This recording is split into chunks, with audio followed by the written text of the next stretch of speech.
நமச்சிவாய சிவாய நம. அனைத்து தமிழ் உள்ளங்களுக்கும் கனிவான வணக்கங்கள்.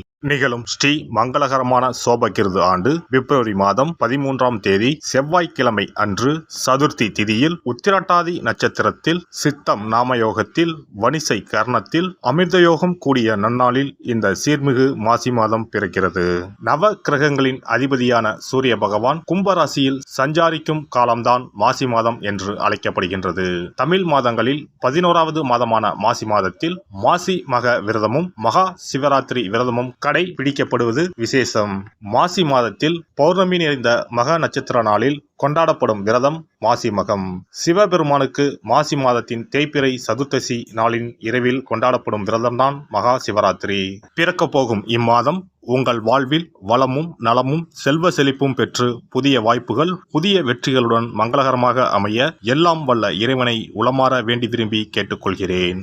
இம்மாத கிரக நிலைகளை பார்க்கும்போது மேசத்தில் குருவும், கன்னி ராசியில் கேது பகவானும், மகர ராசியில் செவ்வாய் சுக்கிரன் புதனும், கும்பராசியில் சனியும் சூரியனும் சேர்ந்து பயணிக்கின்றனர். மீன ராசியில் ராகு பகவான் சஞ்சாரம் செய்கின்றார். கிரக சஞ்சாரங்களின் பாதிப்பால் ஒரு சில ராசிக்காரர்கள் தங்கள் வாழ்வில் மண் மீதும் பெண் மீதும் ஆசைப்பட்டு வீண் விரயங்களை அடைந்து திருவோடு ஏந்தி பிச்சை மட்டும் எடுக்கவில்லை என்ற நிலை இருந்தது. தெய்வமாய் நீங்கள் நினைத்தவர் கூட உங்களை தெருவில் நிற்க வைத்து பார்த்தனர். ஆடாத ஆட்டம் ஆடி ஒடுங்கிய உங்கள் வாழ்வில் இனி வசந்தம் வீசப்போகிறது. வரும் வாய்ப்பை சரியாக பயன்படுத்தி முன்னேறும் வழியினை பாருங்கள்.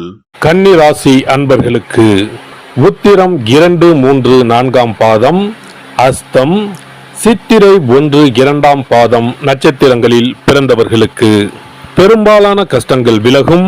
அதற்கான ஒட்டுமொத்த பலத்தையும் அதிர்ஷ்டத்தையும் மாதம் முழுவதும் உண்டாக்கப் போகிற கிரகம் உங்கள் ராசிக்கு 6ஆம் இடத்தில் அமர்ந்திருக்கிற சனி பகவான் தான். 7இல் ராகு, ஜென்மத்தில் கேது, 8இல் குரு பகவான் என்ற அமைப்பால் அலைக்கழிக்கப்பட்டுதான் வருகிறீர்கள். மாதம் தொடங்கி 9வது தினத்தில் செவ்வாய் கிரகத்தால் அதிர்ஷ்ட உயர்வு ஒன்று உண்டு. சூரியன் சனி சேர்க்கையால் 6இல் நிற்பது மாற்றங்களை வழங்கும். ராசிநாதன் புதன், யோகாதிபதியான சுக்கிரன் கிரகங்களால் உங்களது விருப்பங்களை முயற்சிகளை பலிதமாக்கும். ஆரோக்கியம் தொந்தரவு தராமல் நகரும். அன்றாட வருமானம் உயரும். சேமிப்பு அதிகரிக்கும். அனாவசிய செலவுகள் ஜென்ம கேதுவால் மனதில் பலம் குறைகிற மாதிரியும் தைரியம் இல்லாதது மாதிரியும் தொடரலாம். ஆனாலும் 6ஆம் இடத்தில் உள்ள சனி பகவான் புதிய துணிச்சலை வரவழைப்பார். குடும்பம் மேன்மையுடன் நகரும். இல்லத்திற்குள் லட்சுமி கடாட்சம் அதிகரிக்கும். உத்தியோகம், பணி, பதவி விஷயத்தில் தொடர்கின்ற தொந்தரவுகள் 3வது வார ஆரம்பத்தில் முடிவுக்கு வரும். தொழில் வியாபார புதிய முதலீடு பட்ஜெட் விஷயங்கள் திட்டமிட்டபடி கை கொடுக்கும்.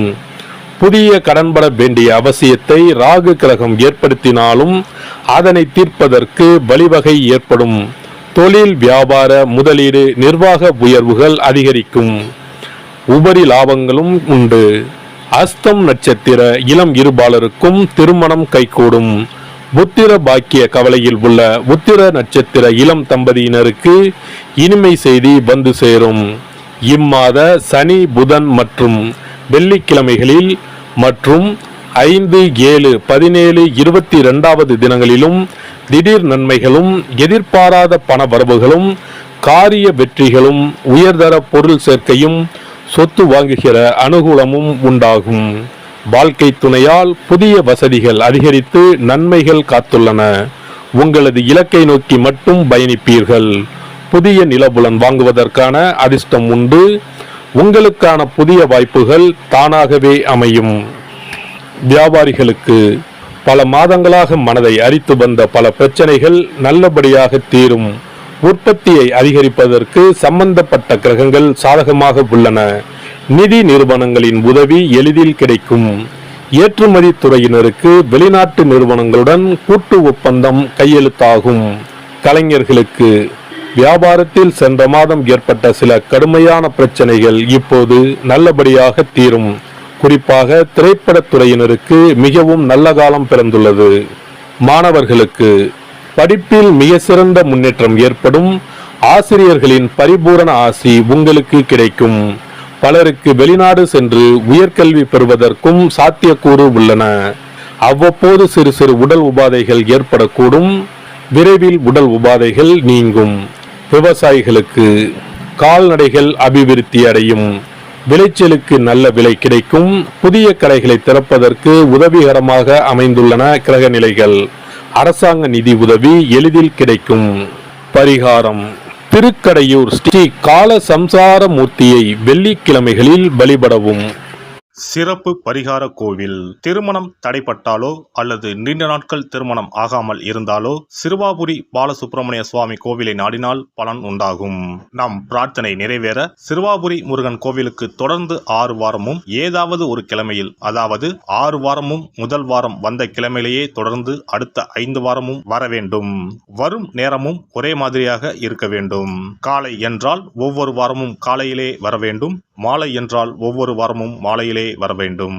திருமணம் ஆக வேண்டிய நபர் 6 வாரமும் வாரம் ஒரு நாள் என்று 6 தடவைகள் தொடர்ந்து வந்து சிறுவாபுரி பாலசுப்பிரமணிய சுவாமியை வழிபட திருமணம் விரைவில் அமையப்பெறும்.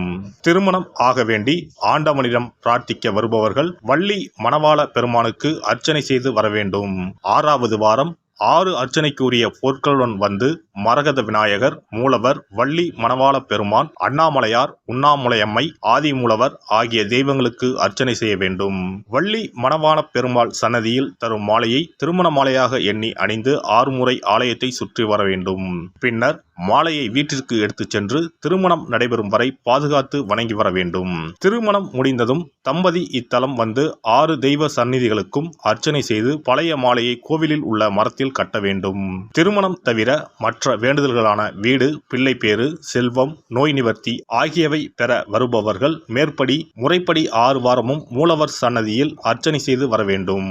6வது வாரம் மூலவர் சன்னதியில் இருந்து பெற்ற மாலையை அணிந்து 6 முறை நம் வேண்டுதலை இறைவனிடம் முறையிட்டு வெற்றி வேண்டி ஆலயத்தை வலம் பெற வேண்டும். இத்தலத்திற்கு பிரார்த்தனை செய்து வருபவர்கள் 6 வாரமும் திருப்புகழ் பாடி இறைவனை வணங்க வேண்டும். எண்ணியதை முடிக்கும் எம்பெருமானை எண்ணி நம் மனதில் நம்பிக்கையை வளர்த்து கொள்ள வேண்டும். முதல் 5 வாரங்களுக்கு ஒவ்வொரு முறை வரும்போதும் 2 தேங்காய், 2 வாழைப்பழம், வெற்றிலைப்பாக்கு, பூமாலை 1 மற்றும் 2 எலுமிச்சப்பழம் கொண்டு வந்து வணங்க வேண்டும். 6வது வாரம் ஆண்டவனை வழிபட்டு அர்ச்சனை அல்லது அபிஷேகம் செய்ய வேண்டும். ஒவ்வொரு வாரமும் வந்து போகும்போது நம்மிடம் கொடுக்கப்பட்ட ஒரு எலுமிச்சம் பழத்தை வீட்டிலே வைத்து பூ வைத்து பூஜித்து வர வேண்டும். முதல் வார எலுமிச்சம் பழத்தை 2வது வார எலுமிச்சம் பழம் வந்தவுடன் எடுத்து கடல், கிணறு ஏதாவது ஓர் அசுத்தம் இல்லாத இடத்தில் சேர்த்துவிட்டு தற்சமயம் பெற்று வந்த பழத்தை மீண்டும் பூஜிக்க வேண்டும். இவ்வாறு 5 வாரம் செய்துவிட்டு 6வது வாரம் நாம் பெற்று வந்த பழத்தை ஈரம் படாது பாதுகாத்து நம்முடைய பிரார்த்தனை நிறைவேறும் வரை பூஜிக்க வேண்டும். இந்த பிரார்த்தனை பூஜை காலங்களில் நாம் அண்டர்பதி திருப்புகளை ஓதி வணங்க வேண்டும். நம் பிரார்த்தனை நிறைவேறியதும் சிறுவாபுரி வந்து 6 அர்ச்சனைக்கு உரிய பொருட்கள் வைத்து பால சுப்பிரமணிய சுவாமியை வணங்க வேண்டும். இங்கு உள்ள 2 முருகப்பெருமான் சன்னதிகளில் ஆதி மூலவரிடம் நம்முடைய குறைகளையும் தடைகளையும் நீக்க கோரி வணங்கி வர இன்ப வாழ்வு உண்டாகும். இத்தலத்தில் பிரார்த்தனை செய்து வருவோர்கள் முதல் வாரத்திலோ அல்லது தொடர்ந்து வரும் வாரங்களிலோ பலன் பெறுவது உண்டு. ஒருவருடைய நம்பிக்கை மிகுந்த பிரார்த்தனை அவரின் காரியத்தை மிக விரைவில் முடித்து வைக்கும். எல்லாம் வல்ல இறையருளால் நீங்களும் உங்கள் அன்பு குடும்பமும் உடல் நலம், நீலாயுள், நிறை செல்வம், உயர் புகழ், மெய்ஞானம் ஓங்கி வாழ்க வளமுடன். இந்த வீடியோ பதிவு உங்களுக்கு பிடித்திருந்தால் லைக் பண்ணுங்க, கமெண்ட் பண்ணுங்க, ஷேர் பண்ணுங்க, மறக்காம சப்ஸ்கிரைப் பண்ணுங்க, பக்கத்துல இருக்கிற பெல் பட்டனை கிளிக் பண்ணுங்க. நன்றி, வணக்கம். ஓம் நமச்சிவாய. சிவாய நம.